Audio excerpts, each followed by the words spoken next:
We meet every quarter with the possibility, if need be, to have an emergency meeting.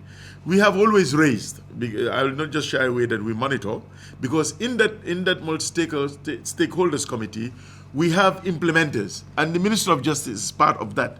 And one of the things that we raise, that is a particular medium that we use as an institution to push the agenda and saying, listen, we are not very happy with the pace of implementation, especially in this thematic area, in this theme, or whatever. And I think for me, unless we do that, as you say, it would take a decade or so for actually all the recommendations of the TRRC to be effectively implemented. And I think that message ought to be driven home. Only 46 recommendations have been implemented according to your latest report, right? At this rate, it seems like it will take over a decade, right, to complete the TRRC recommendation, probably even more than that. Now, are you getting the right political support? If not, how do you plan to get it? And I think I would do well to start referring to particular recommendations so that we can drive this message home. One of them being 4, the convoy of the president. There are only 2 recommendations there. One of them with regards to having justice and trial. We understand that one is ongoing. The second one is about having some sort of procedure in place for the presidential convoy. And this is the 3rd report. Until now, that has not been done. Reparations. Only 20 million has been dedicated to the victims' reparations this year. And they've only given them 5 million so far. Meanwhile, the president, Meet the People's Talk, is taking over 50 million this year, in this year. Yes, how will you get the political will? Please, give me the chair. I take note of your question, very relevant. Well, like I said, the NHRC's role is to monitor the implementation. Like Chair said, we are not an advocacy group, but of course, I think the Ministry of Justice basically, as the coordinating body, has to take up that responsibility of engaging government to ensure that its commitments are fulfilled. For us at the NHRC is to be able to monitor, to report on what has been done. What is political will or not political will, as the staff of NHRC, I may not want to discuss on that. Of course, I know implementation, transitional justice anywhere, is an obligation of means, meaning it's within the state available capacity and resources, and there has to be a genuine commitment towards implementation. There should be no politicization of it in any way. But I think that is just for the Ministry of Justice as the coordinating body, as the steering wheel in terms of implementation, to actually review the government's commitment to see what could be done. For the reparation, it has a justice element, because among all the elements of transitional justice, reparation is that which gets directly to the victim. Justice could be symbolic, the truth could be symbolic, but when it comes to their medical needs, when it comes to their psychological needs, when it comes to paying their children's school fees, this impacts on them. If it's able to change their livelihoods, it's transformative, and as per the implementation plan, the reparation that is required is transformative reparation. So victims are dying, and I think government should really take note of this to understand that whereas we've talked about transitional justice, we've been talking about it, a lot of funds have been spent on this, but it's about time we reflect on those that bear the burden and those that are really the victims of the process, to see how we could address their concerns.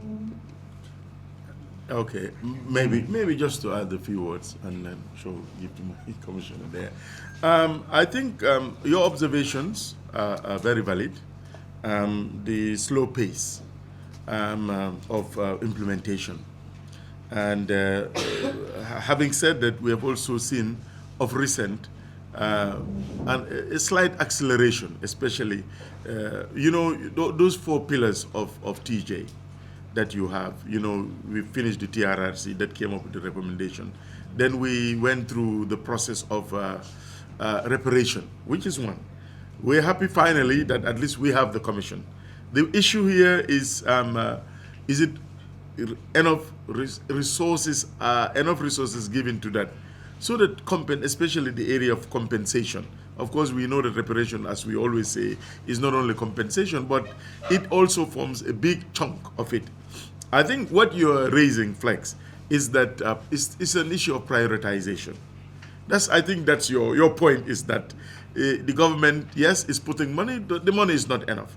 I know they're trying to recover money from the Potomac, the sales, but I think your point is much needs to be given, and you're comparing that if monies are used for other areas, why not? Okay, what I would say, and I will not shy away from that, we have what is called the multi-stakeholders committee that the NHRC, when we were set up, when we were given the mandate officially to monitor the implementation, we meet every quarter, with the possibility, if need be, to have an emergency meeting.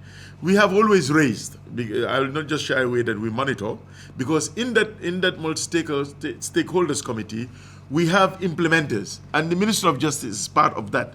And one of the things that we raise, apart from getting the reports from them on areas they need to implement, is why, how, and that is a particular medium that we use as an institution to push the agenda and saying, listen, we are not very happy with the pace of implementation, especially in this thematic area, in this theme, or whatever. What we need to do, and I think Mr. Mane actually did mention it, that apart from also, because we have been mandated to report to the National Assembly, you've mentioned it. One of the things that needs to be done is to make sure that National Assembly is also serious.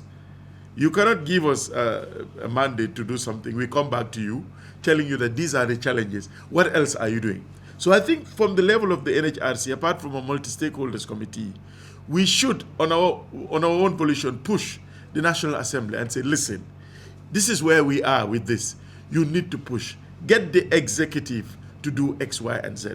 But I think it's a good point. We are going to use that also as a stepping stone to say, listen, what needs to be done from this end. But from the multi-stakeholders committee, we'll also do our best. For now, that's what I'm going to say. But you are right, Flex. A lot of these things is a matter of priority.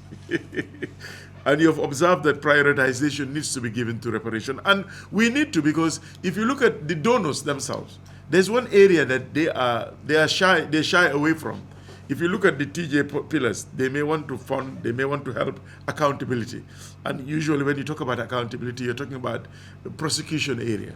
When you talk about institutional reform, they're helping. Security sector reform and other civil, which are all part of the TJ process. But when it comes to that pillar of reparation, they usually, because it involves money, and they said, well, it's your own problem. You are the ones who caused these big violations. Solve it yourself. So we will engage the National Assembly especially, and I hope this helps in your, but I think it's a valid point.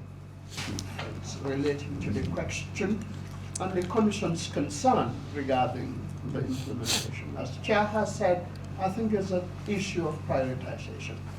The TRRC itself diagnosed the ills of the Gambian society, and the recommendations of the TRRC are actually supposed to help us become a better society. And so every part of that recommendation ought to be implemented in full if we are supposed to be a society that becomes democratic and appreciates and values the tenets of good governance. So, and I think for me that is a message that ought to be sent across. And as Chair has said, I think the government ought to prioritize the implementation of the white paper or its own implementation plan. And maybe one way of going about it, and as we always say, we have to have a whole government-wide approach to the implementation of the TRRC and not just leave everything to the MOJ, to the Minister of Justice. Abu has talked about 49 implementing agencies? 59 implementing agencies in the implementation plan. And I think every one of those institutions must ensure that they have a budget line for the implementation of the TRRC recommendations. Because they all have budgets. So we cannot rely on donors. All of them, I think it's important, have a budget line regarding the activities or recommendations they have in the white paper or in the implementation plan for its effective implementation. But none of them have.